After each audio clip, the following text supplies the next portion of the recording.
अपारे काव्य संसारे कविरेव प्रजापति। कवि एक प्रकार सृष्टिकर्ता, तार एक स्वतंत्र साम्राज्य थाए। निज भाव अनुसारे शब्द मानक नचाई पारे, ठीक कोणार्कर नटीर मुद्रारे। कवि मानक नहीं जातिर संस्कृति परंपरा और ऐतिह्यर विविध अनुभवर वर्णाली। से भली जड़े कवयत्री श्रीमती सौदामिनी महाराणा। वृत्ति रे अध्यापिका हेले ही प्रवृत्ति रे सारस्वत साधिका। जगतसिंहपुर जिलार नासिक ग्राम रे 10/3/1959 मसीह स्वर्गत भोलानाथ महाराणा और सुमित्रा महाराणा तृतीय संतान। केन्द्रापड़ा जिला खुरुसिया ग्रामर स्वर्गत इंद्रमणि सुतार और स्वर्गता हारामणि सुतार पुत्रवधू। स्वामी रवींद्रनाथ सुतार जड़े अवसर प्राप्त बैंक ऑफिसर। पुत्र चिन्मय सुतार, पुत्रवधू रश्मिरेखा सुतार और नातुणी वेदांती। जामाता मनोज और संजीव, कन्या रश्मिरेखा और सुरंजिता को नहीं तांकर एक छोटिया पृथ्वी। अर्थनीति रे स्नातकोत्तर पर महापुरुष हाड़ीदास महाविद्यालय छतिया, धर्मशाला महाविद्यालय जाजपुर रे अध्यापना पर इंदिरा गांधी महिला महाविद्यालय कटकर अध्यक्षा दायित्व पर एबे वृत्तिरु अवसर नहीं। वर्तमान शिवानंद नगर नुआ बजार कटक निजस्व बासभवन रहुछंती। श्री अरविंद पूर्णांग शिक्षा केन्द्र छतियार परिचालना कमिटी सभ्या, पूर्वांचल कल्याण समिति सभ्या, रोटारी क्लब ऑफ कटकर ग्रीनफील्ड सभ्या और साहित्य साधना पाई विभिन्न सारस्वत सम्मान यथा गोकर्णिका गल्प सम्मान 2015, ओडिशा सरकार परिवेश विभाग द्वारा श्रेष्ठ परिवेशविद सम्मान 2018, गजराज संग्रहालय और अंतरराष्ट्रीय श्री जगन्नाथ सोसाइटी कटकर मानपत्र उपढकन से सम्मानित। देश विदेशर विरल डाक टिकट और मुद्रा संग्रह तांकर गोटे हबी। गोपन गांधार, विस्मित बसंत, श्यामल सारांश, एकांत प्रतिध्वनि तांकर साहित्य साधनार गोटे गोटे सृष्टि। जहाँक मनछुआ कविता आज भी मने पड़े। नुआ करी जेबे कुनी बहु साजी आसीथिली तुम घर को, डरुथिली तुम साई पड़ोसी को, डरुथिली तुम बोऊ को। शशुर तो भारी करुथिले गेला, लागुथिला निज पापा की, सबुठार बेसी मजालिया कथा, बेसी डरुथिली तुमको, बेसी डरुथिली तुमको। त्यागरे, सेवारे, समर्पणरे, आदर्श बोधरे श्रीमती महाराणा आहुरी आगको बाट चलु थांतु। जगतर नाथ जगन्नाथ तांको निरोग और दीर्घ जीवन प्रदान करंतु। तांकर कलम अधिक प्रभावशाली हेउ, यह ही आमरी सत्यर प्रार्थना। जय जगन्नाथ, जय जगन्नाथ, जय जगन्नाथ। जड़े महत लोक तार लक्ष्य तार जीवन दर्शन साधारण लोक माने अनुप्राणित होती। से व्यक्तिर व्यक्तित्व हो, मानवर मन हो किंबा व्यक्तिर सहयोग हो, से भली आउ जड़े अतिथि आम पाइचु जार गलार माड़ी होउछि जड़े साधारण सुगृहिणी, जड़े अध्यापिका, जड़े अध्यक्षा, जड़े परिवेशविद आउ विभिन्न अनुष्ठान द्वारा पुरस्कृत जड़े सामाजिक सेवी श्रीमती सौदामिनी महाराणा आज व्यक्ति और व्यक्तित्व कार्यक्रम रे आमर मुख्य। मैडम नमस्कार। नमस्कार। मैडम, साहित्य क्षेत्र रे अनेक मिस्त्री पाइबा किंतु कम संख्यक शिल्पी पाइबा। आपण तो साहित्य साधन जड़े शिल्पी, आपण जीवन में साहित्य आउ अध्यापिका दीटी जाक आप एककालीन जीवन माड़ी करमिति आप क्षेत्र को आसिले, साहित्य क्षेत्र को आसिले? देखंतु, मोर पितांकर इच्छा थिला मो जने अध्यापिका हेबी एवं मोर मध्य रुचि थिला शिक्षयित्री। मोर पिता थिले जने उच्च कोटीर शिक्षक, तेणु शिक्षक हवा पाई मो मन भितर प्रबल आग्रह थिला। ଶିକ୍ଷକତା ଗୋଟିଏ ଭଲ ବୃତ୍ତି, ଯେଉଁଥିରେ କି ସମାଜରେ ସମ୍ମାନ ଦିଆଯାଏ। ସେଥିପାଇଁ ଅଧ୍ୟାପିକା ହେବା ପାଇଁ ଇଚ୍ଛା ଥିଲା। ମୋର ବୃତ୍ତି ଭାବେ ମୁଁ ତାକୁ ଗ୍ରହଣ କରିନେଲି। କିନ୍ତୁ ସାହିତ୍ୟ ସୃଷ୍ଟି କରିବା ହେଉଛି ମୋର ପ୍ରବୃତ୍ତି। ଏଇଟା ବୃତ୍ତି ଆଉ ସେଟା ହଉଛି ପ୍ରବୃତ୍ତି। ଆଜ୍ଞା। ତେଣୁ ମୁଁ ଅଧ୍ୟାପନା କରିବା ସହିତ ସାହିତ୍ୟ ମଧ୍ୟ ସୃଷ୍ଟି କଲି। ସେଟା ଅନାୟାସରେ ମୋ ଦ୍ୱାରା ହେଇଗଲା।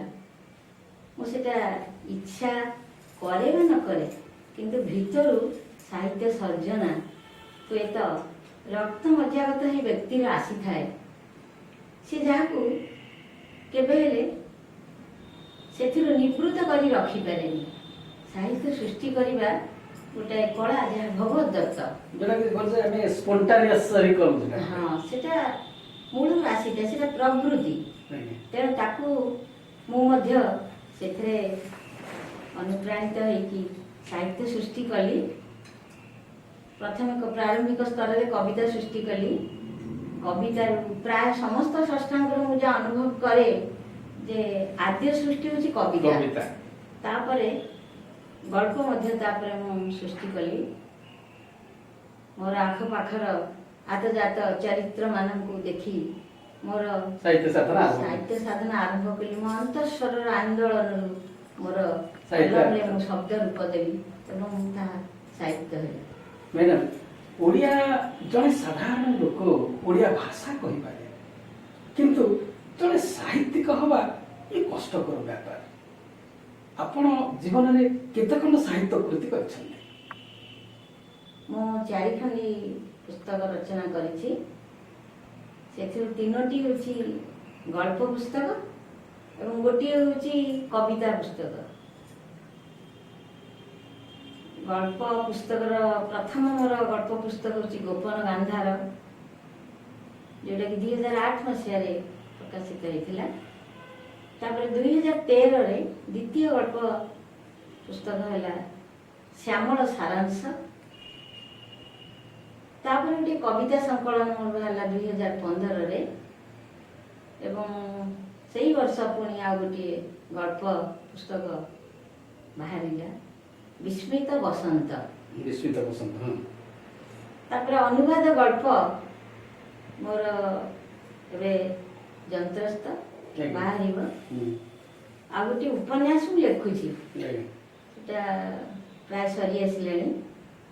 ତାପରେ ମୁଁ ଏ 2ଟି ଅନୁବାଦ ପୁସ୍ତକ, ଗଳ୍ପ ଏବଂ ଉପନ୍ୟାସ ପ୍ରକାଶିତ କରିବାର ଇଚ୍ଛା ରଖିଛି, ମୁଁ ପରେ କରିବି। ଅନୁବାଦ ଗଳ୍ପ କହିଲେ ଆମେ ବିଭିନ୍ନ ଅଣ ଓଡ଼ିଆ ଭାଷାକୁ ଓଡ଼ିଆ ଭାଷାରେ ରୂପାନ୍ତରିତ କରିବା। ଆପଣ କୋଉ ଭାଷାର କବିମାନଙ୍କୁ ରୂପାନ୍ତରିତ କରିକି ଓଡ଼ିଆ ଭାଷା ବନାଉଛନ୍ତି? ମୁଁ ପ୍ରାୟତଃ ଇଂରାଜୀ ଭାଷାର କବିମାନଙ୍କର ଗଳ୍ପକୁ ରୂପାନ୍ତରିତ କରିଛି, କିନ୍ତୁ ପ୍ରାରମ୍ଭିକ ସ୍ତରରେ ହୁଏତ ତାମିଲ ଲେଖା, ତେଲୁଗୁ ଲେଖା, ବଙ୍ଗଳା ଲେଖା ରୁ ତାହା ଇଂରାଜୀରେ ଅନୁଦିତ ହେଇଛି ଏବଂ ମୁଁ ସେ ଅନୁଦିତ ଇଂରାଜୀ ଗଳ୍ପକୁ ମୁଁ ଓଡ଼ିଆରେ ଅନୁବାଦ କରିଛି। ଏଇଟା ହେଉଛି ଗୋଟେ ବିଚକ୍ଷଣ ପ୍ରତିଭା, କାରଣ ଇଂଲିଶ ଭାଷା ଆମେ କମନ୍ ମ୍ୟାନ୍ ଜାଣେ it is a Har language ବୋଲି, କିନ୍ତୁ ଆପଣ ତାକୁ ଓଡ଼ିଆ ଭାଷାରେ ରୂପାନ୍ତରିତ କରୁଛନ୍ତି। ଇଏ ତ ମହନୀୟ କାମ ଏବଂ ଇଏ ତ ଗୋଟେ ସାରସ୍ୱତ ସାଧକ। ହେଲେ କିଛି କିୟଦଂଶୀ କଥା ସେଥିରୁ ମନେ ଅଛି କି ଆମ ଦର୍ଶକମାନଙ୍କୁ କିଛି କହିବେ କି? କିଛି ମନେ ପଡୁଛି ଆପଣ? ମୁଁ ଗୋଟିଏ ଅନୁବାଦ କରିଛି ପେଶୱାର ଏକ୍ସପ୍ରେସ୍, ଇଂରାଜୀରେ ଲେଖା ହେଇଛି ପେଶୱାର ଏକ୍ସପ୍ରେସ୍। ତାହା ଏତେ ମନଛୁଆଁ, ଯେତେବେଳେ ଭାରତ ପାକିସ୍ତାନ ଭାଗ ହେଲା ଏବଂ ପାକିସ୍ତାନରୁ ଲୋକମାନେ ଭାରତକୁ ଆସିଲେ, ପେଶୱାର ଏକ୍ସପ୍ରେସରେ ସେମାନଙ୍କୁ ପଠେଇ ଦିଆହେଉଥିଲା। କି ପ୍ରକାର ନାରକୀୟ କାଣ୍ଡ ସେତେବେଳେ ଘଟିଥିଲା ତାକୁ ନେଇ ତାର କାହାଣୀ ପେଶୱାର ଏକ୍ସପ୍ରେସ ନିଜେ ବର୍ଣ୍ଣନା କରୁଛି ସେ ସମୟର ଘଟଣା। ତେଣୁ ତାହା ମୋତେ ଭାରି ଆନ୍ଦୋଳିତ କରିଥିଲା ସେ ଲେଖାଟି ପଢିବା ପରେ। ତେଣୁ ମୁଁ ତାକୁ ଅନୁଦିତ କରିଛି ଓଡ଼ିଆ ଭାଷାରେ ଏବଂ ସେ ଲେଖାଟି ବହୁତ ଉଚ୍ଚକୋଟୀର ହେଇଥିଲା ଏବଂ ସେଥିପାଇଁ ମୋତେ ପତ୍ର ଲେଖିଥିଲେ। ତ ଓଡ଼ିଆ ଭାଷାରେ ଗୋଟେ ଅମଳିନ ପ୍ରତିଭା କଥା ଆପଣ କହୁଛନ୍ତି, ଯୋଉଟା କି ଅନ୍ୟ କବି ଆଉ କବୟିତ୍ରୀ ମାନେ ସେମାନେ ଏ ପ୍ରକାର ଅନୁବାଦକୁ ଅଗ୍ରାହ୍ୟ ଦଉନାହାନ୍ତି, କିନ୍ତୁ ଆପଣଙ୍କ ଜୀବନରେ ଅଗ୍ରାହ୍ୟ ଦେଉଛନ୍ତି। ଏଇଟା ଗୋଟେ ଆନନ୍ଦର କଥା। ଅନେକ ଗୁଡ଼ିଏ ପୁସ୍ତକ ଲେଖିଲା ପରେ ଆପଣ କୋଉ ପୁସ୍ତକ ଆପଣଙ୍କୁ ବହୁତ ସାଟିସ୍ଫ୍ୟାକ୍ସନ ଦେଇଛି, ଆନନ୍ଦ ଦେଇଛି? ମୋର ଗଳ୍ପ ପୁସ୍ତକ କଥା ପ୍ରତ୍ୟେକ ଗଳ୍ପ ସଂକଳନରେ କିଛି କିଛି ଗଳ୍ପ ଏପରି ଅଛି ଯାହା ଖୁବ୍ ମନଛୁଆଁ। ପାଠକ ତାକୁ ବାରମ୍ବାର ପଢ଼ି ସାରିଲା ପରେ ବାରମ୍ବାର ପଢ଼ିବାକୁ ଇଚ୍ଛା କରିଛନ୍ତି ବୋଲି ମୁଁ ଜାଣିଛି। ମୋତେ ସେମାନେ କହିଛନ୍ତି ବାରମ୍ବାର ଯେ ଆପଣଙ୍କର ଏ ଗପଟା ମୁଁ 4 ଥର ପଢ଼ି ସାରିଲା ପରେ ମଧ୍ୟ ମୁଁ ଆହୁରି ପଢ଼ିବା ପାଇଁ ଇଚ୍ଛା ହେଉଛି। ଧରନ୍ତୁ ଗୋପନ ଗାନ୍ଧାର ବହିର ପ୍ରଥମ ଗଳ୍ପ ଗୋପନ ଗାନ୍ଧାର। ଜଣେ ପ୍ରେମିକ ତାର ପ୍ରେମ ପ୍ରତିପାଦିତ କରିବା ପୂର୍ବରୁ କନ୍ୟା ଆଗରେ ତାର ବିବାହ ସ୍ଥିର ହୋଇଯାଇଛି, କିନ୍ତୁ ପ୍ରେମିକ ତାକୁ ମନରେ ତାର ପ୍ରେମିକା ଭାବେ ତାକୁ ଗ୍ରହଣ କରିସାରିଛି। ଆଜୀବନ ଅବିବାହିତ ରହିକି ତାକୁ ପ୍ରେମ କରୁଛି। ଏ ପ୍ରେମ ହେଉଛି ଶାଶ୍ୱତ। କିଛି ନ ପାଇ ମଧ୍ୟ ସେଇ ଯେଉଁ ବିମଳ ଆନନ୍ଦ ସେ ଅନୁଭବ କରୁଛି, ଏ ହେଉଛି ଗୋଟେ ଦୁର୍ଲଭ ପ୍ରେମ। ତାର ନାଁ ଦିଆଯାଇଛି ଗୋପନ ଗାନ୍ଧାର। ଗୋପନରେ ସେ ପ୍ରେମ କରୁଛି, କାହାରିକି ସେ ଦୁନିଆରେ ଜଣେଇବାକୁ ଚାହୁଁନି, କିନ୍ତୁ ତାହା ହେଉଛି ଶାଶ୍ୱତ ପ୍ରେମ। ସେଥିରେ କିଛି ପାଇବାର ଆଶା ନାହିଁ। এইভাবে কথাবস্তুକୁ ନେଇ ମୁଁ ରଚନା କରିଛି ଗୋପନ ଗାନ୍ଧାର। ପ୍ରତ୍ୟେକ କବି ଏବଂ କବୟିତ୍ରୀ ମାନେ ସେମାନେ ହେଉଛନ୍ତି ୱାନ୍ କାଇଣ୍ଡ ଅଫ୍ ଲଭର। ପ୍ରେମ ହେଉଛି ସେମାନଙ୍କ ଜୀବନର ଗୋଟିଏ ଗୋଟିଏ ଅଂଶ ବିଶେଷ। ମ୍ୟାଡ଼ାମ, ଆପଣ ବି ଜୀବନରେ ପ୍ରେମ କରିଛନ୍ତି, ସେଇ ପ୍ରେମ କାହାକୁ କରିଥିଲେ ଆଉ କଣ ସେଗୁଡ଼ା ଆମକୁ ଟିକେ କୁହନ୍ତୁ। ଭଲ ପ୍ରଶ୍ନଟି ଆପଣ ମୋତେ ପଚାରିଲେ। ପ୍ରେମ ନଥିଲେ ରଚନା କରି ହୁଏ ନା ବୋଲି ସମସ୍ତଙ୍କର ଧାରଣା। ପ୍ରେମ ତ ନିଶ୍ଚୟ କରିବାକୁ ହୁଏ। ବ୍ୟକ୍ତିଗତ ପ୍ରେମକୁ ଛାଡ଼ି ଆହୁରି ବହୁତ କିଛି ପ୍ରେମ କରିବେ। ପ୍ରେମ ଏକ ବିଶାଳ ଶବ୍ଦ। ପ୍ରଥମେ ମୁଁ ଭଲ ପାଏ ଈଶ୍ୱରଙ୍କୁ, ଯେଉଁଠି କିଛି ସ୍ୱାର୍ଥର ସମ୍ପର୍କ ନଥାଏ। ମୁଁ ଭଲ ପାଏ ମୋ ସ୍ୱାମୀଙ୍କୁ, ମୋ ପିଲାମାନଙ୍କୁ, ମୋ ପରିବାରକୁ, ସମାଜକୁ, ମୋ ଛାତ୍ରଛାତ୍ରୀଙ୍କୁ, ବିଶେଷ କରି ପ୍ରକୃତିକୁ। ଯିଏ ପ୍ରକୃତିକୁ ଭଲ ପାଆନ୍ତି, ମୋତେ ମନେ ହୁଏ ପ୍ରକୃତିକୁ ଭଲ ପାଉଥିବା ବ୍ୟକ୍ତିଟିକୁ ସବୁକିଛି ମଧୁମୟ ମନେ ହୁଏ। ବିଶ୍ୱ ଦେଖ ମଧୁମୟ ଜୀବନ, ବିଶ୍ୱ ଦେଖ ମଧୁମୟ ଜୀବନ, ବିଶ୍ୱ ଦେଖ ମଧୁମୟ। ତେଣୁ ମୁଁ ଗୋଟେ ଭଲ ପ୍ରେମିକା। ମୁଁ ବିବାହ ପୂର୍ବରୁ କାହାକୁ ପ୍ରେମ କରିନି। ମୋ ବାପା ମାଙ୍କୁ, ମୋ ଭାଇ ଭଉଣୀଙ୍କୁ, ଏଇମାନଙ୍କୁ ପ୍ରେମ କରିଛି ଏବଂ ବିବାହ ପରେ ମୋର ଶାଶୁଘର ଲୋକଙ୍କୁ ସମସ୍ତଙ୍କୁ ପ୍ରେମ କରିଛି। ସର୍ବୋପରି ସବୁବେଳେ ଈଶ୍ୱରଙ୍କୁ ପ୍ରେମ କରି ଆସିଛି, ଯିଏ ମୋତେ ଜୀବନ ଦାନ କରିଛନ୍ତି, ଯାହାଙ୍କ ପାଇଁ ମୁଁ ଜୀବନରେ ଏତିକି ବାଟ ଆସିଛି ଏବଂ ବାକି ଜୀବନ ମଧ୍ୟ ତାଙ୍କ ହାତ ଧରି କଟିଯିବ ବୋଲି ଭାବୁଛି। ତେଣୁ ତାଙ୍କୁ ମୁଁ ଏମିତି ଭଲ ପାଇ ଚାଲିଥିବି, ଏ ଭଲ ପାଇବା ମୋର କେବେ ବି କମ୍ ହେବନି। ମୋ ମୃତ୍ୟୁ ଶେଷ ପର୍ଯ୍ୟନ୍ତ ଭଲ ପାଇବା ଲାଗି ରହିଥାଉ। ମୁଁ ତାଙ୍କୁ ଏତିକି ମାତ୍ର ମାଗିବି। ଆପଣଙ୍କ ଉପନ୍ୟାସରେ ଆପଣ ବି ଭଲ ପାଇଛନ୍ତି, ଯାହା ଗାନ୍ଧାରୀର ଯୋଉ ଲେଖିଛନ୍ତି ଆପଣ, ସେଥିରେ କେମିତି ଗୋପନ ଗାନ୍ଧାରୀ, ଗୋପନ ଗାନ୍ଧାରୀରେ ବି ଆପଣ ଭଲ ପାଇଛନ୍ତି। ସେଥିରୁ କି କିଛି ଅଂଶ ଆମକୁ ଶୁଣାନ୍ତୁ।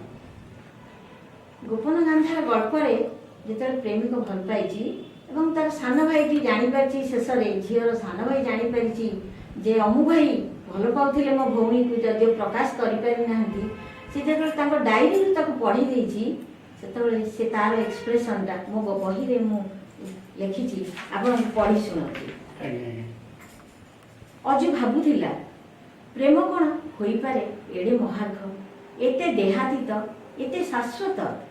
କିଛି ନ ପାଇ ମଧ୍ୟ କ'ଣ ସବୁ କିଛି ପାଇବାର ସ୍ନିଗ୍ଧ ଅନୁଭବ ଭିତରେ ବଞ୍ଚିପାରେ ପ୍ରେମିକଟିଏ? ପ୍ରେମ କ'ଣ ହୋଇପାରେ ଘନ ଅନ୍ଧକାର ଭିତରେ ଏକ ଉଜ୍ଜଳ ଆଲୋକବର୍ତ୍ତିକା ତୁଲ୍ୟ? ଅମୁ ଭାଇ ବଞ୍ଚିଛନ୍ତି ଏମିତି ଏକ ଘନୀଭୂତ ସୁଖର ଅରଣ୍ୟ ଭିତରେ। ନିଃସଙ୍ଗ ଜୀବନ ଭିତରେ ବି ସେ କରିଛନ୍ତି ତାଙ୍କ ଜୀବନକୁ କୋଳାହଳମୟ, ପ୍ରେମମୟ, ସୁଖମୟ ଓ ଆନନ୍ଦମୟ। ଅମୁ ଭାଇଙ୍କର ମହାନୁଭବତାରେ ଉତ୍ସର୍ଗୀକୃତ ତ୍ୟାଗରେ ଆର୍ଦ୍ର ହୋଇ ଉଠୁଥିଲା ଅଜୁର ଆଖି। ସୁନ୍ଦର ଉପାଖ୍ୟାନ ଆପଣ ଦେଇଛନ୍ତି ଅଜୁ ଭାଇଙ୍କର କଥା। ପାଠକ ମାନେ ଯେତେ ପଢୁଥିଲେ, ଯେତେ ସୁନ୍ଦର ତୃପ୍ତିରେ ଅବସାଦ ନାହିଁ, ଯେତେ ଦେଖୁଥିଲେ ନୂଆ ଦିଶୁଥାଇ, ଠିକ୍ ସେହି ନ୍ୟାୟରେ ଆପଣଙ୍କ କଥା ଗୁଡ଼ାକୁ, ଜୀବନ୍ତ ଚରିତ୍ର ଗୁଡ଼ାକୁ ଯେତେ ବିଶ୍ଳେଷଣ କଲେ, ଯେତେ ଅନୁଧ୍ୟାନ କଲେ, ଯେତେ ପଢ଼ିଲେ, ତାହା ଆହୁରି ଆଗକୁ ଯିବାକୁ ଇଚ୍ଛା ହୁଏ, ଆହୁରି ଯିବାକୁ ଇଚ୍ଛା ହୁଏ। ଆଜ୍ଞା, ଆପଣ ଏ ସାହିତ୍ୟ କୃତିରେ ଅନେକ ଅନୁଷ୍ଠାନ ବି ଆପଣଙ୍କୁ ପୁରସ୍କୃତ କରିଛନ୍ତି, ଉପଢୌକନ ଦେଇଛନ୍ତି ଏବଂ ମାନପତ୍ର ଦେଇଛନ୍ତି। ଆମକୁ ଟିକେ ଏତିକି କୁହନ୍ତୁ, କୋଉ କୋଉ ଅନୁଷ୍ଠାନ ଆପଣଙ୍କୁ ସମ୍ବର୍ଦ୍ଧିତ କରିଛନ୍ତି? ସାହିତ୍ୟ ଅନୁଷ୍ଠାନ ଆମ ଗାଁରେ କପିଳେଶ୍ୱର ହାଇସ୍କୁଲରେ ମୋତେ ସମ୍ବର୍ଦ୍ଧିତ କରିଛନ୍ତି। ଜଗନ୍ନାଥ ସୋସାଇଟି ମୋତେ ସମ୍ବର୍ଦ୍ଧିତ କରିଛନ୍ତି।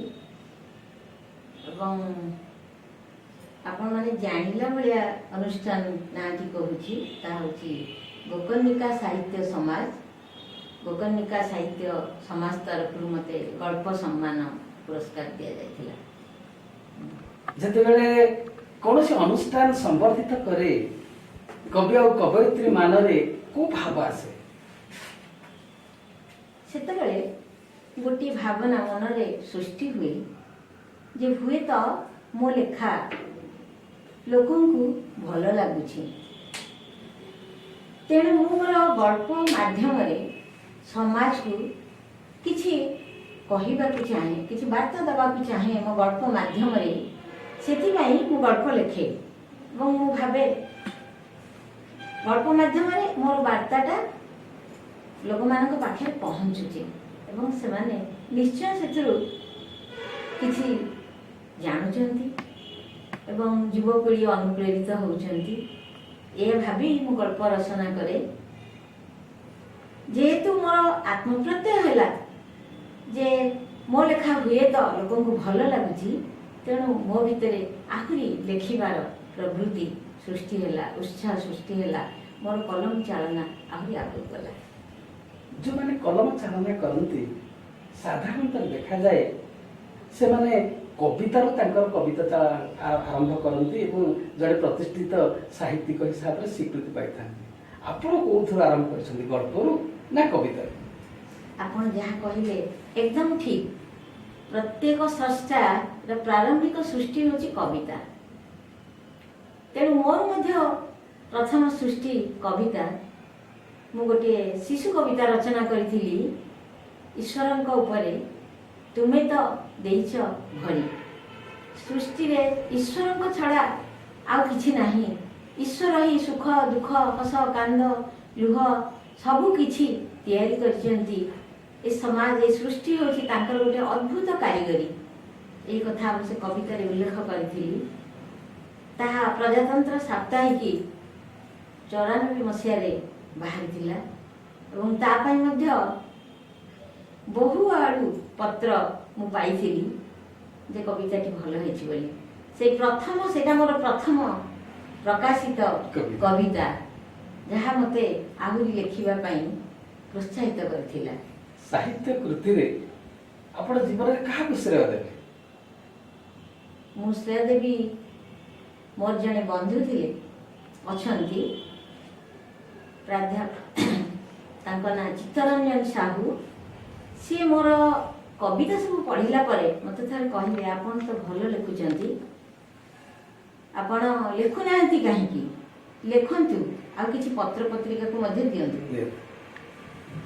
ତାପରେ ମୁଁ ଭାବିଲି ହୁଏତ ପତ୍ର ପତ୍ରିକାରେ ପ୍ରକାଶିତ ହେଲା ଭଳି ଯୋଗ୍ୟତା ମୋର ଲେଖାର ଅଛି।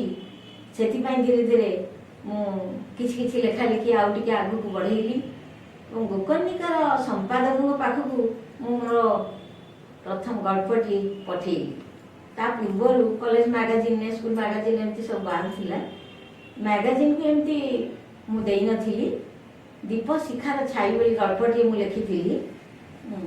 जने जेजेमा मरीगला परे नाती तार केमती अभाव अनुभव करुची वयस्क नाती से केमती अभाव अनुभव करुची समस्ते घरे खुशीबासी अच्छा किंतु से जेजेमार स्नेह भूली पारुनी से विषय लिखी देथिली मोर असुस्थ थी मु जनक हाथ में पठे लेखाटी ऑफिस आम घर ठार अल्प दूर थिला सी से लेखाटी पाइला परे से निजे मो घर को आसिले एवं मोर सबू लेखा गुड़ा पढ़िले डायरी सब पढ़िले मैं तो उठी पार नथी मोर गोड़ भांगी तेणु सी पढ़िला परे कहले आपण लेखि चलंतु मोर दायित्व आपण को लेखा छापीबा तेणु मु तांको प्रथम श्रेय बंधु को देवी एवं द्वितीय श्रेय देवी सही संपादक महोदय रमाकांत जेना को जी मते बारंबार बाध्य करथिले लिखिबा पई जहा फल रे मु लेखि चली सेबेठु मोर आ लेखा विराम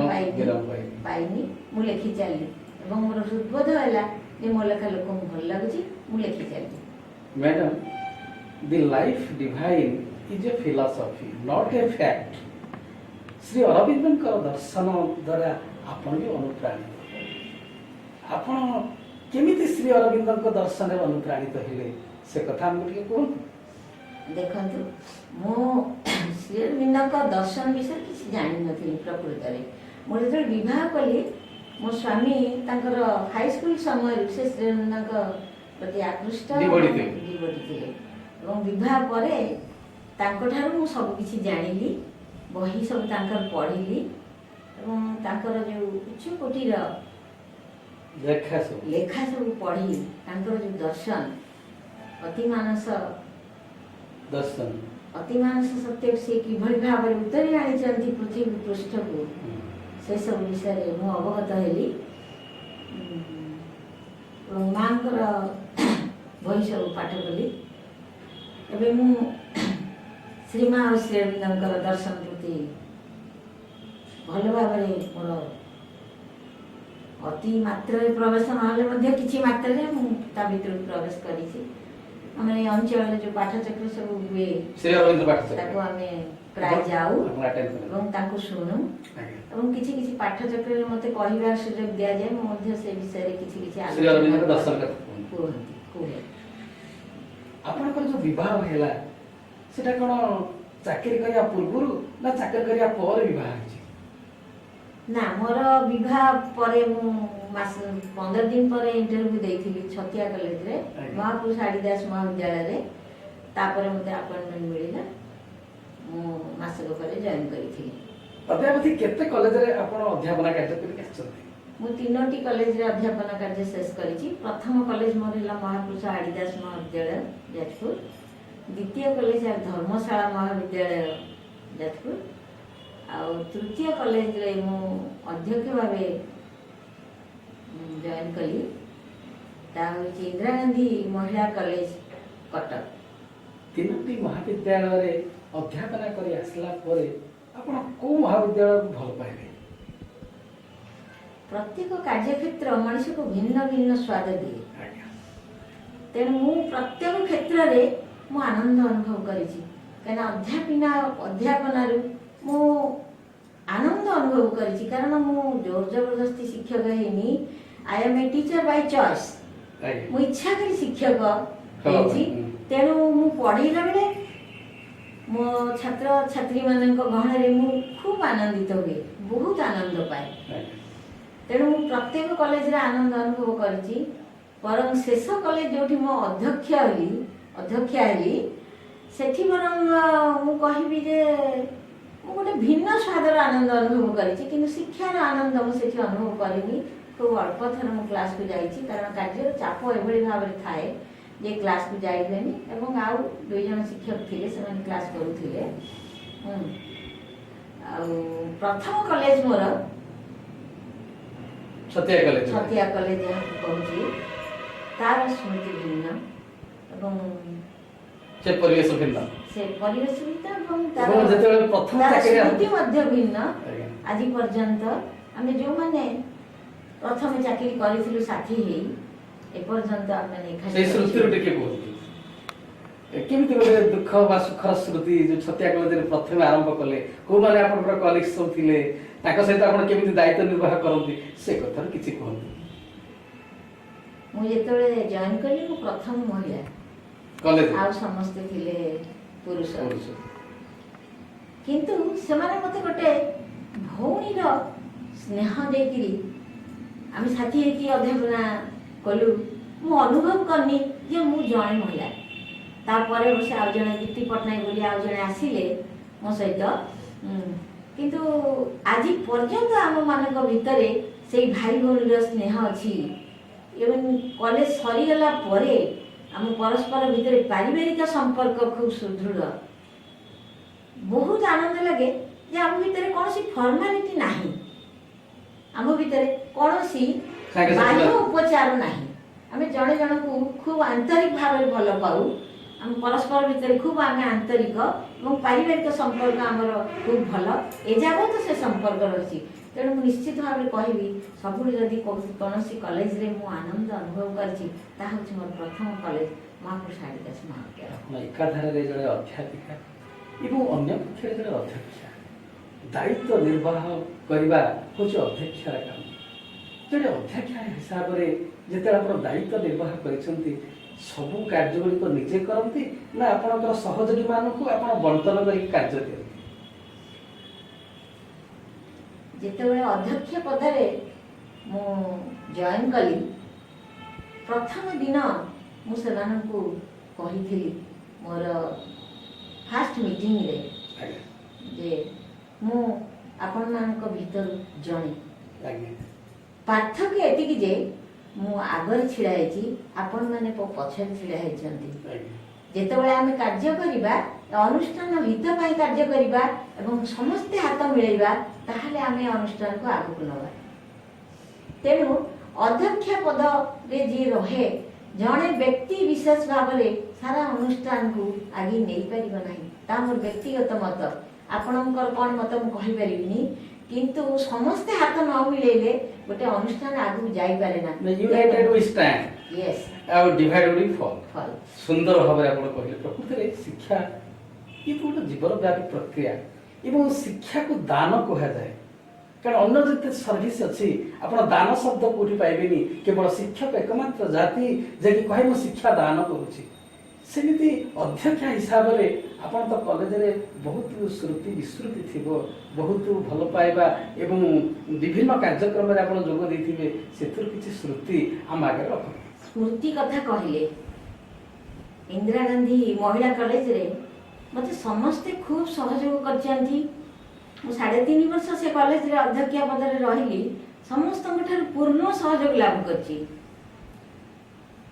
गोटे मजा स्मृति टी मोर मने पड़ुछि हमर क्रीड़ा कार्यक्रम चलथाए सबु शिक्षा अध्यापक अध्यापिका मानक भितरे गोटे म्यूजिक चेयर हुए शेष म्यूजिक चेयर आरंभ होला आमर जे प्रेसिडेंट आशीर्वाद बेहरा सर सी बसथांती कहले समस्त तो म्यूजिक चेयर भाग नेलो प्रिंसिपल मैडम को काहे छाडुचंती तेरे समस्ते मते टणा उठरा करी सेथिरे भाग नेबा पई कहले ता पूर्व मोर गोड़ रे टिके प्रॉब्लम हे था टिके माड हो जाय था मु भलो से चाली कर न जखम टिके देता है तो भलो चाली कर न था मु कहली सर देखंतु मो गोड़ रे टिके प्रॉब्लम अछि मु ठीक रे चाली पानी कहले ना आपण भाग नियंतु आपण न चाली पले धीरे धीरे चालिबे मु धीरे धीरे चालु थाए सेठी भाग नेली सार को खुशी समस्ते मते टणाटरा करी जेते भाग नवा को कहले मु आ मना करी पाइलेनी काना मु समस्त भल पाए मते समस्त बहुत भल पाए मु तान कथा भांगी पाइलेनी भाग नेली शेषरे मु सेथिरे प्रथम हेली सेते बेले से जो आनंद प्रेसिडेंट कर जो आनंद एवं पिला मानकर जो आनंद अध्यापक अध्यापिका मानकर जो आनंद ताली मारो हां मते जेते बेले सार मेडल पिंधेले से जो खुशी से आज भी मोर मने पड़े आउ मते हस लगे जे मु म्यूजिक चेयर रे अध्यक्षा थिबा समय रे प्रथम होइथि एटा सुंदर अनुभूति आपण एटा सुंदर अनुभूति मैडम रैगिंग ये गोटे छात्र छात्री मनरे गोटे कोकुआ भय सृष्टि करे। आपण तो अध्यक्षा थे आपण जीवन में छात्र छात्री छात्री माने आपण रैगिंग सम्मुखीन होती जदि केमी समाधान कर अध्यक्षा पदरे जॉइन कली से रैगिंग नथिला। तेरे हॉस्टेल जितेबाला कॉलेज हॉस्टेल अच्छी हॉस्टेल में भावुली हुए तो किसी मात्रा रैगिंग थी फास्ट पिला सेकेंड पिला भितर किसी से किंतु मुझे से अनुभव करनी पिला माने केबे भी रैगिंग विषय रे कही ना कि पढ़ेला समय रे मध्य से बड़ी रैगिंग आम समय किसी नथिला वरम वेलकम सेरेमनी जोटा हुए से सेकेंड पिला आ फास्ट पिला भितर गोटे प्रश्नोत्तर कार्यक्रम हुए जोटा कि खूब मजादार से कि क्या हारास करने भाया न था क्या कष्ट देला भाया न था। रैगिंग कथा जो आप कहले गोटे कथा मन पड़ुची रेभेन्सा आम जो पढ़ुलु से आम ऊपर बैच आम तल बैच पिला भितर एमती गोटे प्रश्नोत्तर कार्यक्रम थिला ता भितर ऊपर क्लास रे जड़े छात्र जड़े छात्री की पचारे तुम हॉस्टेल रोच तारी भीतर विषय गोटे कविता रचना कर छात्री कहले सांगे सांगे इमिडिएटली से कविता गोटे रचना करी कहले ढळ ढळ सुनीर पाइपी जल ता मध्य ढळ ढळ तू ही पोटल खूब गोटे हस है तेणु रैगिंग प्राय मोर कॉलेज कैरियर रे कोठी अनुभव करनी जदि रैगिंग रूप यही हुए ताहले ये सुखकर रैगिंग एवं ताको समाधान सहज करी ताको समाधान करिया दरकार पड़े। अध्यक्षा जीवन रे आपण से कॉलेज रे कोन कोन सब डेवलपमेंट वर्क करछि मु कॉलेज रे जॉइन कला परे हॉस्टेल रे बहुविध कार्य करिछि पानी सुविधा रे जाउ नथला पाइप रे असुविधा होतला खाइबा रे परिवर्तन करिछि पिलांको पई लाइब्रेरी करिछि पिलांको पई स्टडी सेंटर करिछि एवं गोटे विराट कॉन्फ्रेंस हॉल करिछि जोठी कि हमर ओडिसा रा आईएएस परीक्षा हुए एवं आ बहुत परीक्षा सेठी कंडक्ट हुए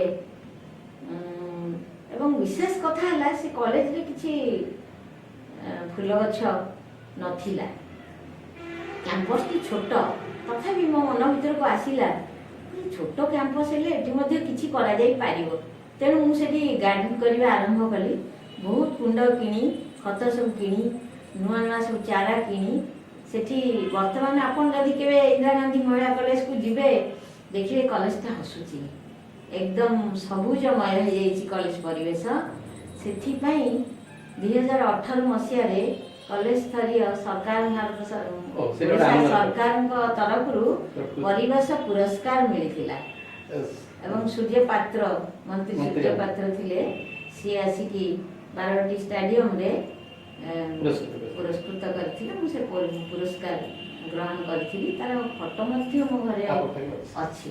भगवान निराकार रूप आम कहीं देखिए किंतु साकार रूप को आम समस्त देखुचे से साकार रूप रे प्रकृति होची भगवान गोटे रूप आपन भी प्रकृति करिए आम छात उपर देखिलु आपन अनेक गछ लता को लगे कॉलेज भी आप शुणिलु कि सुंदर भाव में परिवेश पाई राज्य सरकार के द्वारा आपन भी पुरस्कृत होती ये बगीचा केमिति भल पाती केते बेले काम करती से संक्रांत आम किसी कहते भोर सकाळ उठी मु छात ऊपर को आसे एवं प्रत्येक गछ को तन्न तन्न कर देखे किछि पारा को खाइबा को दे पारा माने खाइकी चली गला परे तापरे मु मोर सब गछ को बुली जाए आपण को एत टिके हस लागिबो सुनिले मु गछ मानक संगे कथा हुए ताकर दुख सुख पछियारे किछि असुविधा होछि कि बोली काहे तोर पत्र सुखी जाउछि तोर फल कहीं कमी जाउची मु गछ मानक संगे एमती कथा हुए तो मते से बाबद कि पागल बोली कहि पारंती किंतु मो गछ मानक संगे कथा हुए टिके आउसी दिए ताकू टिके गालरे लगेई दिए नुआई आनी कौन तोर आ दरकार तू कहीं झड़ी जाउची बोली प्रश्न करे मु भाबे मोर से जो प्रेममय आह्लाद टिके पाई मो बगीचार गछ माने बेस आह्लादित हुअन्ति एवं फूल फूल आ फल भरी जाती।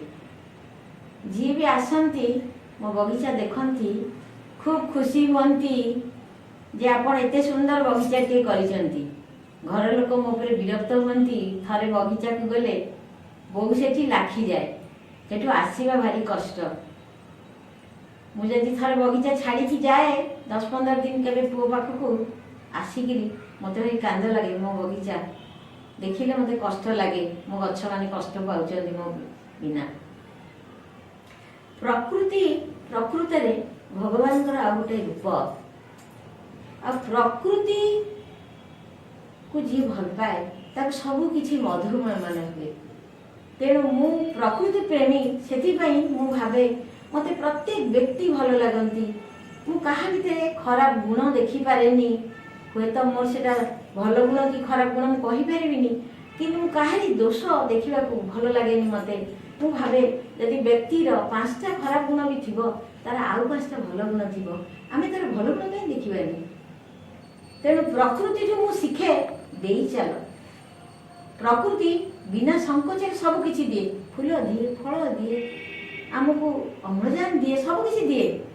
तेणु आमे ताकू टिके भल पाई पारिबानी प्रकृति की भल पाई पारिबानी। प्रकृति को भल पाइबा ईश्वर को भल पाइबा ईश्वर तांकरी माध्यम प्रकाशित होइछन्ती फूल भितर प्रकाशित होइछन्ती फल भितर प्रकाशित होइछन्ती। सूर्य को नमस्कार कला भावे भगवान तमे आम केते सुंदर सर्जना करिछ आम भल पाई तमे कौन कौन न गढ़िछ। तेणु भगवान को राति पाइले मु कृतज्ञता ज्ञापन करे राति शोइला बेले सारा दिन मोर भलरे कटई भगवान को पाखे कृतज्ञता ज्ञापन करे मोर मथे तांको पाखे नहीं जाए सबुले तांको स्मरण करी रखिबार इच्छा मो भितरे रहु बोली मु कामना करे। सुंदर भाव मोर मन पड़ी आपण कथा शुणिला परे आमे लगेइबा गछ अनेक गछ दे पानी पवन भात से आम पवित्र हित आज ठार आम गछ लगेले अम्लजान से तो देव सुंदर कथा आपण कहले। आ गोटे कथा कहले जे गछ सहित आपण निवृत्तरे कथा कहती था पागल नुहे ई अनादिल प्रेम प्रतीक कि सुंदर भाव में आप गछ सहित आलोचना करती कथा हमें पत्र झाड़ी दिखती ये तो सुंदर कथा कहले। प्रकृति ये परिवेश पाई को अनुष्ठान आपको संवर्धित कर संक्रांत परिवेश को भल पाइबा गछलता को निवृत्त कथबार्ता हवा तांकु साउळे दबा ता मूले टिके पानी दबा ये कौन प्रकृति आपनकर हबी गछलता को भल पाइबा मोर हबी एवं या छला मोर आउ गोटे हबी अछि जहा मु मोर हाई स्कूल कैरियर रु करि आसीची ताहा होची डाक टिकट विरल डाक टिकट संग्रह करिबा एवं देश विदेशर मुद्रा कागज मुद्रा एवं धातव मुद्रा संग्रह करिबा मु बहुत गुड़े डाक टिकट संग्रह करिछि देश एवं विदेशर एवं प्राय 62टी देशर मु विरल मुद्रा संग्रह करिछि एवं 56टी देशर कागज मुद्रा मध्य संग्रह करके रखी आम भारतीय प्राचीन मुद्रा जहाँ ब्रिटिश समय चलुला से समय कहतु रानी विक्टोरिया एडवर्ड हेनरी 8 जॉर्ज 5 6 ये समस्त विक्टोरिया एम्प्रेस ए समस्त समय मुद्रा मो पाखे अच्छी। भारत स्वाधीन हेला परे जेतेबेले भारतीय मुद्रा प्रचलन हे नथिला तंबा मुद्रा परे हमर रौप्य मुद्रा आसिला रौप्य मुद्रा परे हमर निकेल मुद्रा आसिला सेतेबेले तो प्राथमिक अवस्था रे भारत तो स्वाधीन हेला 47 मसीह रे भारत स्वाधीन है 49 मसीह पर्यंत जो मुद्रा सब बाहरिला सेथिरे गोटी पटे अशोक चक्र एवं आ गोटी पटे राजांकर मुंड थिरा मुद्रा सब बाहरिला से मुद्रा सब मध्य मो पाखे अच्छी बर्तमान जो मुद्रा सब आउ नहीं कणा पैसा कहतु दोणी अणी ये सब जो 2 पैसा 1 पैसा 5 पैसा 3 पैसा जो सब मुद्रा थिला से सब मध्य मु संग्रह करके रखी बर्तमान जो मुद्रा चलुची जेते प्रकार जो मुद्रा चलुची धरतु मो पाखे 5 टंकिया मुद्रा 55 प्रकार रखी 2 टंकिया मुद्रा 33 प्रकार रखी टंकिया मुद्रा 23 प्रकार रखी 10 टंकिया मुद्रा 9 प्रकार रखी मुद्रा सब मत संग्रह करने को भल लगे जो मुद्रा नोट आउ मिलूनी टंकिया 2 टंकिया 5 टंकिया 10 टंकिया 100 टंकिया 500 टंकिया जहाँ सब चली गलानी मार्केट रु आउ नाही ये सब मते भारतीय मुद्रा मते हम सब संग्रह करके रखी कारण हम से गोटे विमल आनंद पाए मते भल लागे आउ गोटे कथा हम भारतर प्रथम प्रधानमंत्री जवाहरलाल नेहरू सी भी डाक टिकट संग्रह करते रानी एलिजाबेथ सी भी डाक टिकट संग्रह करते ज्ञान आहरण करते से भी अमेरिकार राष्ट्रपति सी भी डाक टिकट संग्रह कर ज्ञान आहरण करते किंतु आपण तो संग्रह कर गोटे भल पाइबा दृष्टि ना डाक टिकट माध्यम ज्ञान आहरण करवा कोटा को आपण नजर कर कलेक्शन कर आपण जहाँ कहले ता सत्य डाक टिकट रु बहुत तथ्य बा ज्ञान आहरण करा जाए मु मध्य संग्रह करने समय से सब पढ़ी पढ़ी से बहुत ज्ञान आहरण करी किंतु मु जो संग्रह करने आरंभ कली प्रकृत में मोर जड़े ऊपर क्लास भौणी किसी डाक टिकट संग्रह करते देखिकी मु आग्रह प्रकाश कली और सी मत कि डाक टिकट देले और से मोर आरंभ है संग्रह तापर से गोटे निशार परिणत हो गला डाक टिकट संग्रह करवा गोटे डाक टिकट जदि कौटू मिल जाए से दिन कि आनंद मिले ता मु भाषा वर्णना करि परिबिनी तापरे जणे मोर बापांकर जणे छात्र से जापान जाइथिले से जापान नु आनी मते गोटे हाफ रुपी नोट देले तापरे मोर से हाफ रुपी नोट ता रखिले परे मते इच्छा हला आउ कोनोसी देशर नोट मु पांदी तापरे घरे हमर किछि बाक्सरे सब पुराना पैसा सब मो बो पाखे थिला ताकू सब मु संग्रह करके रखिली तापरे सी मध्ये गोटे निशार परिणत होला केवल डाक टिकट नुहे मुद्रा संग्रह मध्ये मोर गोटे निशार परिणत होला एवं ता पई बहुत समय दिए एवं तादर बहुत आनंद भी पाए एवं बहुत ज्ञान मध्ये अर्जन करे एवं पिला मानन को बसई गिरी से विषय भी मध्ये कुहे मो पिला माने मध्ये सेथिरे आग्रह प्रकाश करी मो पुओ मध्ये मो पई संग्रह करके आनिची मो ज्वाई मध्ये मो पई संग्रह करके आनिचंती मोर सांग साथी सहकर्मी मो छात्र छात्री एथे समस्त सहयोग रे मो मोर संग्रहटा को पढिची एवं मोर जने कलीग थिले ऋषिक चरण साहू सी जने गोटे संग्रहालय करिसेंती गजराज संग्रहालय सी मते प्रभुत परिमाणर डाक टिकट एवं मुद्रा मध्ये देइचंती मैडम आपण आपणकर परिवार भितरे समस्त प्रेरणा पाई ना सेमिति काठो ऑब्जेक्शन पाई ये सब संग्रह करिबारे ना मु काठारु ऑब्जेक्शन पाई मो स्वामी मो पुओ मो झियो मो बहु मध्य एथरे समस्ते मते खूब खुशी होई जंती और सहयोग करथि जेमिति फुलरे सुवास भरी रहिछि से भली व्यक्तिर पाखरे व्यक्तित्व रहिछि एवं जड़े गृहिणीर साहित्य कृति बाबदरे निश्चित पछद पटरे किए जड़े निश्चित थे आपणकर साहित्य कृतिर पछरे किए अछंती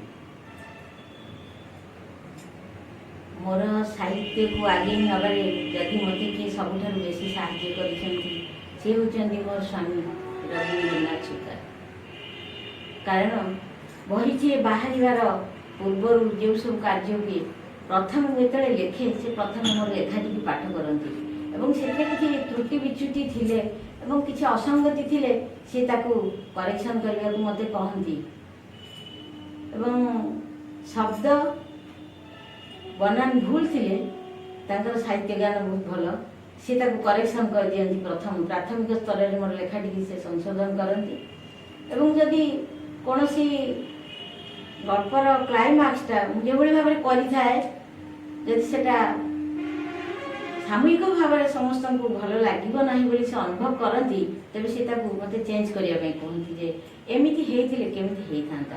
ତେଣୁ ତାଙ୍କର ପରାମର୍ଶ ମଧ୍ୟ ମୁଁ ଗ୍ରହଣ କରେ। ଆପଣଙ୍କ ଗଳ୍ପର ପ୍ରଥମ ପାଠକ ହେଉଛନ୍ତି ଆପଣଙ୍କର ସ୍ୱାମୀ? ମୋର ସ୍ୱାମୀ ଏବଂ ମୋର ଶାଶୁ, ଆଜ୍ଞା, ଏ ଦୁଇ ଜଣ ହେଉଛନ୍ତି ମୋର ଗଳ୍ପର ପ୍ରଥମ ପାଠକ।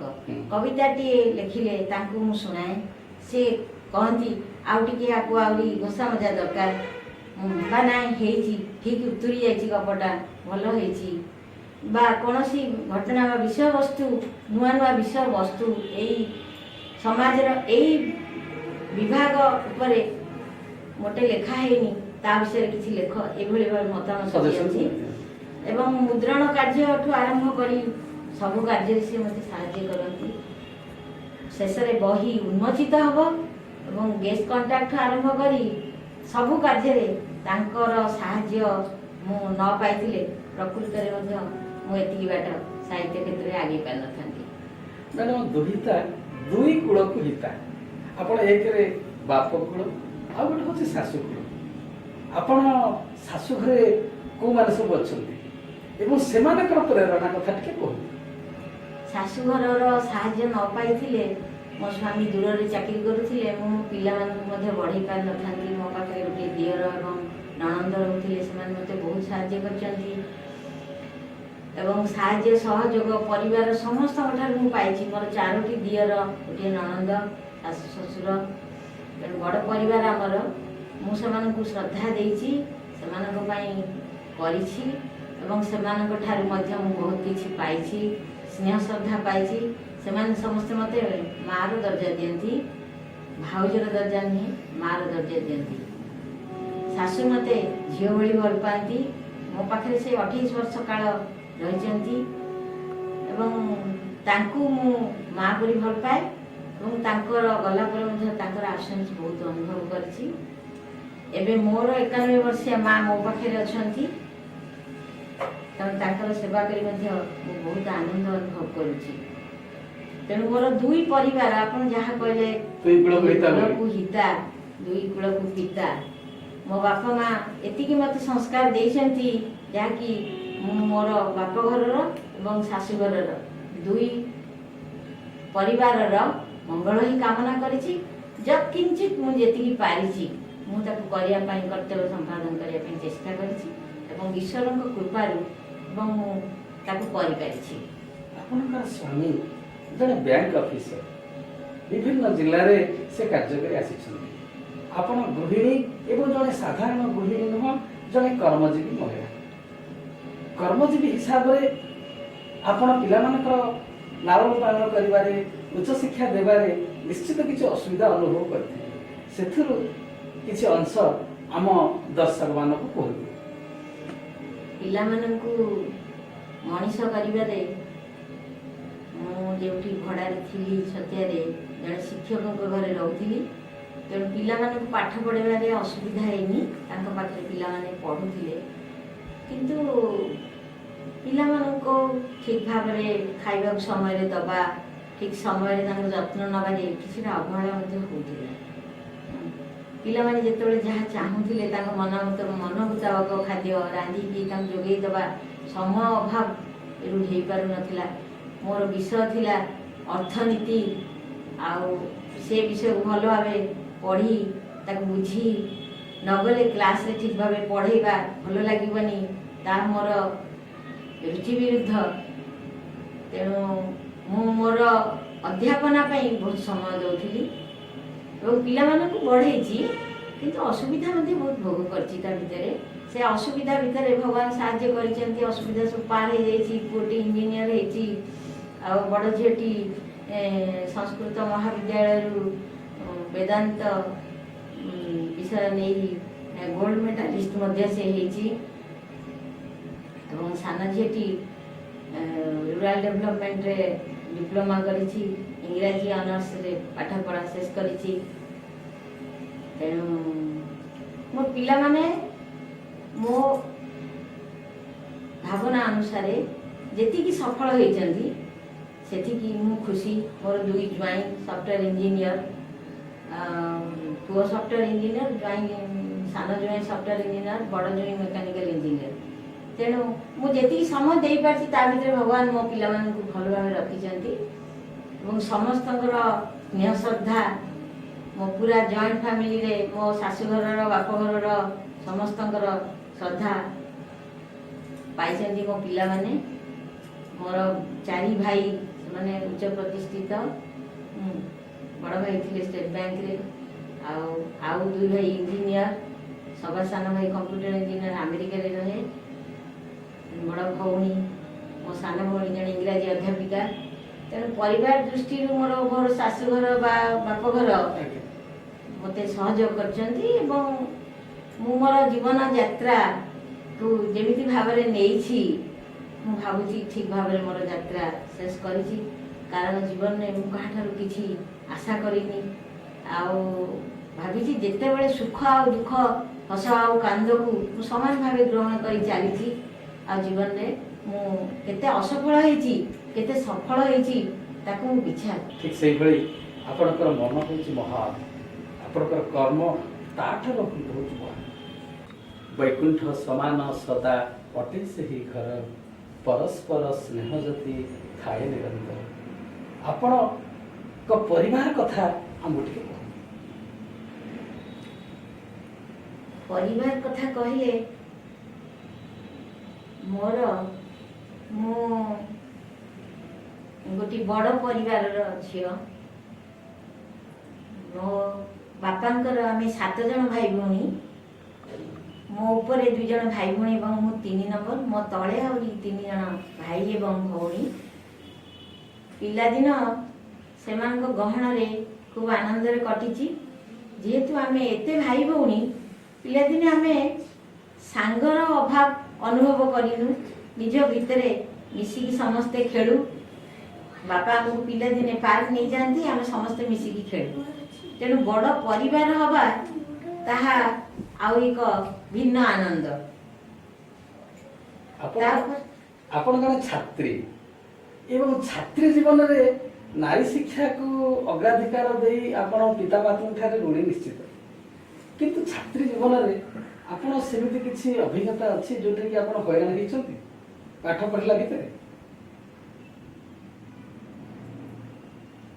पाठ पढ़ा भितर मुझे असुविधा अनुभव करनी जेहेतु मोर बापा जड़े शिक्षक थे तेणु शिक्षा प्रति से बहुत गुरुत्व दौले मुझे असुविधा अनुभव करनी तेज मो छात्री जीवन में गोटे घटना मोर मन अच्छी मुझे पेनसिल काटू काटू हाथ काटी आम हेडमिस्ट्रेस आम योग को क्लास नौ साहित्य क्लास नौ मत देखिकी से डाक्तखाना हाथ बैंडेज करके आनिले कहले बैंडेजटा खोलनी कि घर को आसला मो बड़ भणी खोलिकी आउ थे सब डेटल फेटल सफा कर आउ थे बांधिदेले जो द्वितीय दिन मुझे गली मो बैंडेजटा देखिकी दीदी पुणी ड्रेसिंग करने ने देखिले कहले तू एटा को खोली थिलु कि मु भयर मिछ कहली मु कहली ना कि प्रकृत में बैंडेजटा खोला होता सी जो मिछ कहली से जो मिछ कहबार ग्लानि बोध मु बहुत दिन बोही चली एवं घरे कहली जे दीदी मते पचारे मते भल लगुनि एवं शेष अल्टीमेटली आम दीदी जानिले जे घरे माने फिटे थिले बोली तापर मते जाकी मानसिक स्तर में शांति अनुभव कली तेणु से घटनाटा मोर मन अच्छी आज बंधु से स्मृति मन अच्छी जेहेतु पिला दिन ठू बापा शिखई मिछ कहबनी मिछ आम कहूनु जो मिछटा कहली मो भीतर गोटे भारी असंतोष भाव सृष्टि है प्रकृत में मिछ को लुचई रखा बहुत दुख दिए ये जीवन हूँ दुखमय कारण दुख थिले सुखर मनीष अनुभव करवाटा आनंद लगे आपण जीवन में सबुठार मोर कह सबुठार दुखमय समय कौटा दुखमय समय कथा पचार ना दुखर मुहूर्त कथा दुखर मुहूर्त कौन मु विवाह कली 1981 मसीहा जुलाई 5 तारिख रे मोर ससुर मते बहुत भल पाउथिले ମାନେ ଝିଅ ପରି ଭଲ ପାଉଥିଲେ, ମତେ ବହୁ ଦୃଷ୍ଟିରେ ଦେଖି ନାହାନ୍ତି। ଯେତେବେଳେ 1984 ମସିହା ଏପ୍ରିଲ 12 ତାରିଖରେ ହଠାତ୍ ଶ୍ୱଶୁରଙ୍କର ଦେହାନ୍ତ ହୋଇଗଲା ବୋଲି ସମ୍ବାଦ ଆସି ପହଞ୍ଚିଲା, ସେଇଟା ଥିଲା ମୋ ଜୀବନର ସବୁଠାରୁ ଦୁଃଖଦ ମୁହୂର୍ତ୍ତ, ଯାହାକୁ ମୁଁ ଆଜି ପର୍ଯ୍ୟନ୍ତ ଭୁଲି ପାରିନି। ଏବଂ ସେ ମୁହୂର୍ତ୍ତ କଥା ସ୍ମରଣ କଲେ ଏବେ ବି ମୋ ହୃଦୟ ଖୁବ୍ କଷ୍ଟ ପାଏ, ଆଖିରେ ଲୁହ ଆସେ ଯେ ବାପା ଆମକୁ ଏତେ ଶୀଘ୍ର ଛାଡ଼ି କାହିଁକି ଚାଲିଗଲେ। ତାଙ୍କର ହୃଦଘାତରେ ମୃତ୍ୟୁ ହେଲା, କିନ୍ତୁ ମୁଁ ତାଙ୍କ ମୃତ୍ୟୁକୁ ଗ୍ରହଣ କରିପାରିଲିନି। ମାସ ମାସ ଧରି ତାଙ୍କୁ ଝୁରିକି କାନ୍ଦିଲି। ମୋ ସ୍ୱାମୀ ମୋତେ ବହୁତ ବୁଝେଇଲେ ଯେ ଜୀବନ ରେଖା ଈଶ୍ୱରଙ୍କ ହାତରେ ଥାଏ, ବ୍ୟକ୍ତି ହାତରେ ନଥାଏ। ସେ ବହୁତ କଷ୍ଟ ପାଉଥିବେ ତୋତେ କାନ୍ଦିବାର ଦେଖି, ତାଙ୍କୁ ସ୍ମରଣରେ ରଖ, କିନ୍ତୁ ତାଙ୍କ ପାଇଁ ଦୁଃଖ କରନା। ଜୀବନ ଆଉ ମରଣ, ଦୁଃଖ ଆଉ ସୁଖ, ଏ ତ ଗୋଟିଏ ମୁଦ୍ରାର ଦୁଇଟି ପାର୍ଶ୍ୱ ଭଳି। ଯିଏ ଜନ୍ମ ହେଇଛି ସିଏ ବି ଦିନ ମରିବ, ଯାହାର ଦୁଃଖ ଅଛି ତାର ବି ସୁଖ ଆସିବ। ଚକ୍ରବର୍ତ୍ତ ପରିବର୍ତ୍ତନ୍ତେ ଦୁଃଖାଂଶ ସୁଖାରିଚ। ଏତେ ଦୁଃଖ ପାଇ ମଧ୍ୟ ଆପଣ ଖୁସିରେ ସାହିତ୍ୟ ବିତରଣ କରୁଛନ୍ତି, ସୁଗୃହିଣୀ ହେଇଛନ୍ତି। ଏ ଯୁବପିଢ଼ିକି ଆପଣଙ୍କର ବାର୍ତ୍ତା କ'ଣ? ବର୍ତ୍ତମାନର ଯୁବପିଢ଼ି ପ୍ରାୟ ଅଧିକାଂଶ ସ୍ତରରେ ଦୃଶ୍ୟମାନ ହେଉଛି ଯେ ବୃଦ୍ଧ ପିତାମାନଙ୍କ ପ୍ରତି ସେମାନଙ୍କର ଯେଉଁ ଅଙ୍ଗୀକାର ବୋଧ ରହିବା କଥା, ଯେଉଁ ଶ୍ରଦ୍ଧା ରହିବା କଥା, ଯେଉଁ କର୍ତ୍ତବ୍ୟବୋଧ ରହିବା କଥା, ତାହା ଧୀରେ ଧୀରେ କମି ଯାଉଛି। ଯାହାଫଳରେ ସେମାନେ କେବଳ ପଇସା ପଠେଇ ଦେଲେ ବା ଫୋନ ଟିକେ କରିଦେଲେ କର୍ତ୍ତବ୍ୟ ସରିଗଲା ବୋଲି ଅଧିକାଂଶ ଯୁବପିଢ଼ି ଭାବୁଛନ୍ତି, ଯୋଉଟା ବାସ୍ତବିକ ସତ ନୁହେଁ। ତାଙ୍କୁ ଠିକ ଭାବରେ ଶ୍ରଦ୍ଧା ଦେବା, ଦୂରରେ ରହିଲେ ମଧ୍ୟ ତାଙ୍କୁ ଫୋନ କରି ଘନ ଘନ ତାଙ୍କ ସ୍ୱାସ୍ଥ୍ୟ ବିଷୟରେ ପଚାରିବା, କିଛି ଅସୁବିଧା ଅଛି କି ନାହିଁ ତାଙ୍କ ଖବର ନେବା, ଆବଶ୍ୟକ ସ୍ଥଳେ ତାଙ୍କ ପାଖକୁ ନେଇକି କିଛି ରଖିବା, ଏସବୁ ନିହାତି ଜରୁରୀ। କାରଣ ବାପା ମାଙ୍କ ଛଡ଼ା ଆଉ ଭଲ ହିତାକାଂକ୍ଷୀ ଈଶ୍ୱରଙ୍କ ପରେ ବୋଧେ ଆଉ କେହି ନାହିଁ। ସେ ହେଉଛନ୍ତି ଜୀବନ୍ତ ଈଶ୍ୱର। ବାପା ମା ହେଉଛନ୍ତି ପିଲାମାନଙ୍କର ଜୀବନ୍ତ ଈଶ୍ୱର। ତାଙ୍କ ଆଶୀର୍ବାଦରୁ ପିଲାମାନେ ମଣିଷ ହୁଅନ୍ତି। ବାପା ମା ତାଙ୍କର ଜୀବନ ସବୁ କଷ୍ଟ, ସବୁ ଶ୍ରମ ଲଗେଇକିରି ପିଲାକୁ ବଡ଼ କରିଥାନ୍ତି, କିଛି ଆଶା କରିନଥାନ୍ତି, କିନ୍ତୁ ପିଲାମାନେ ତାଙ୍କର କର୍ତ୍ତବ୍ୟ ଭୁଲି ଯାଆନ୍ତି।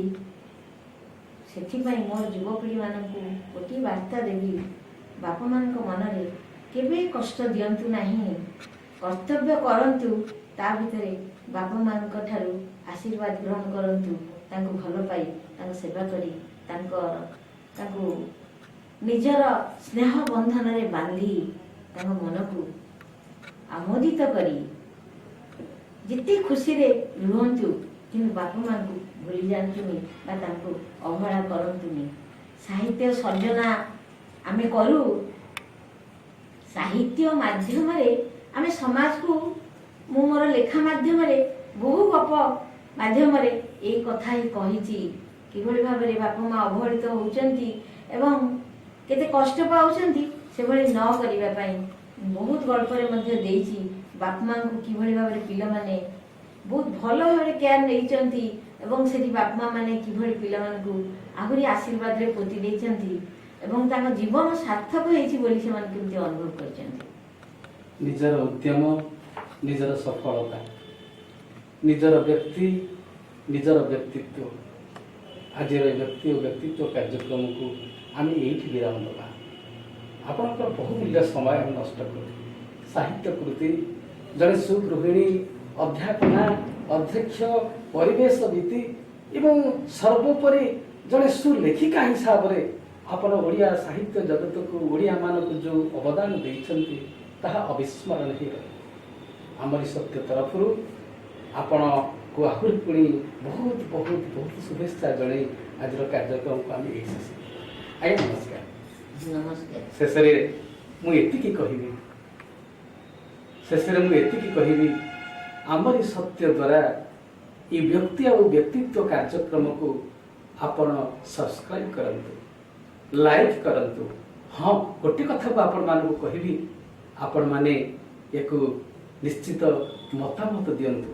आपण मतामत आम मानकर पाथेय आपण मानकर स्नेह श्रद्धा आमर बरणमान। तेणु यही परिप्रेक्षी आपण मानक पुणी नुआ अतिथि और नुआ समय आपण मानक पाखक निश्चित आसबि एति कही आज कार्यक्रम को एट रखा। जय जगन्नाथ जय जगन्नाथ जय जगन्नाथ।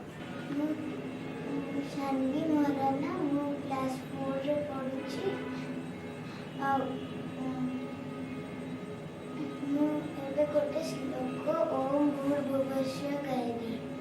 ओम भूर्भुवस्सुः तस्माद्विदुर्वरेण्यं भर्गो देवस्य धीमहि धियो यो न प्रचोदयात्।